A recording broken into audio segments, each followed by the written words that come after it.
That was such a cool cover page, just seeing the people back at Usopp's home, the children and the woman that he cared about, whatnot, seeing that he is ultimately living out his dreams and they're crying. Like, for a little tiny cover page, that was just priceless. Like, and I love that Oda does things like that. Like, it's completely not going on right now, you know, at the end of the day, that has nothing to do with the events on Zoe and everything, but it's still a nice treat nonetheless to see that they're like, oh my gosh, Usopp is really making it. Everything that he lied about is becoming a truth.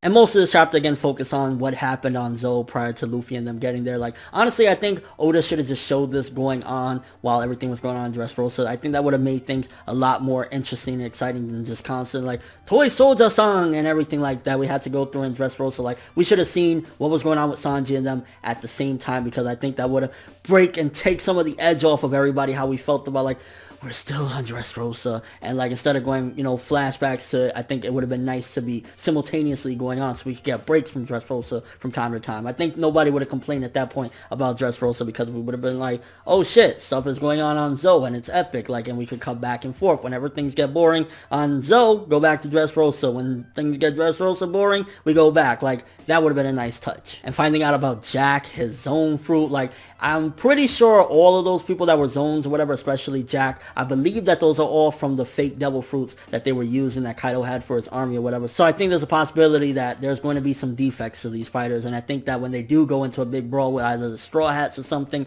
we're going to see those defects of having those fake devil fruits, those false ones, those man-made ones, so to speak. I'm looking forward to seeing that, because, I mean, at the end of the day, don't get me wrong, Jack the Drought, he causes a drought wherever he fucking goes, finding out more about him and being the right-hand man, which definitely makes me believe that whatever was reported by the government, Jack is not dead. Either Jack is faking his death, you know, he faked it to get away or whatever, and I mean, the balls. You gotta think for a second, just how strong is Jack when he had the balls to try and go and get Doflamingo. That means that he was very confident in his ability to take on potential admirals and people that were just on a whole other level. Like, I want to see Jack in the current day right now. You gotta wonder though, why is it that Jack and those pirates were convinced that Raizo was there? Where did they get the information? And I mean, at the end of the day, I'm almost certain that Raizo is indeed on Zoe, because first when Luffy said that, oh, I guess he's not here, I mean, Kinemon and Kanjiro saying that he's there is that they know exactly where he's at. He's hiding somewhere on Zoe, but he's definitely on Zoe, because Jack and them, they probably got some information from a very reliable source, and that's why they went all the way to Zoe. Nobody's gonna climb up an elephant's asshole randomly to look for a motherfucker. Like,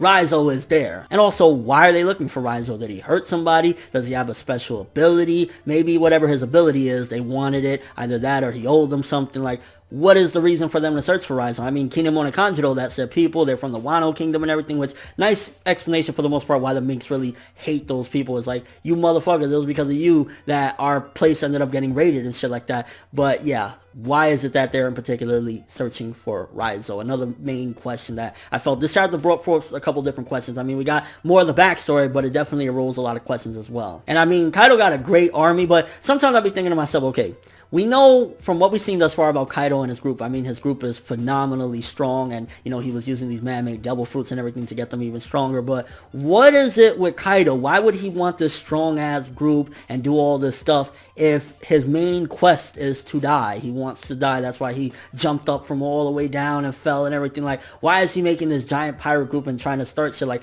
wouldn't he just be a one-man pirate group and just fucking run into everything? Because it's like, yeah, I just want to die, so let me just jump at Whitebeard when I get a chance, or let me just jump at whoever. So it makes me really wonder, what's up with Kaido? Why does he do these things? Is all he really wants to do is die? If all you want to do is die, be a one-man group, and eventually some motherfucker's gonna take you out. I don't know, Shanks. And we got to see the gifters and the pleasures, and one of the calamities being Jack. I'm curious how strong the other calamities are of the three calamities, and Jack is the right-hand man. I'm sure they're not gonna be probably as strong as Jack, but they'll probably be up there with Jack. So I'm curious to see the other calamities and just why do they have those names. I guess you would think about it, calamities is kind of like, you know, destruction, things that, you know, are fucked up or whatever. So if his is the drought, then there'll probably be two other things, like, you know, I don't know, freezing or something like that, you know, making an ice world. I don't know. I'm just thinking that it'll be something like natural disasters, and that's why their abilities are the three calamities. And finding out about Caesar's gas poison, I mean, Kaido, he made a really intelligent decision to team up with Caesar, get all those false devil fruits and everything, because look at what his team became. I mean, Jack in and of himself just seems like a strong ass force, and I'm looking forward to seeing them in the current day. Like, honestly, it was a really cool flashback for what it was worth and whatnot. And I mean, we still have more to come, and, you know, finding out that basically Caesar's gas was one of the main things. It was like, it was a good flashback, but I just want to see it all. Like, what happened to Sanji? That's still a big question that's like Oda's teasing. Like, you're going to find out someday, motherfuckers, just not today. But yeah, for what it was worth, still, good chapter, 7.5 out of 10, finding out about Jack, Kaido's group and everything. And it's just kind of like a lot of questions that I felt this chapter arose again. Like, what is it that they're searching for in regards to Raizo? Like, what do they want from him? Raizo, why are they hiding the fact that, like, I mean, come on, we know Raizo was there, and like, where did they get their information as far as that Raizo was there to begin with? And again, that cover page, honestly, it was just like, Usopp, you made it, bro, and now your family's seen it. So 7.5 out of 10 for this one, but that's all I have for this review. Thanks for watching. Hope you enjoyed. If you liked anything I had to say or enjoyed the video, drop me a like. I'd greatly appreciate it. And if you haven't subscribed, if you could do so as well, that'd be amazing. I'm ForneverWorld, and as always, people, have an awesome day.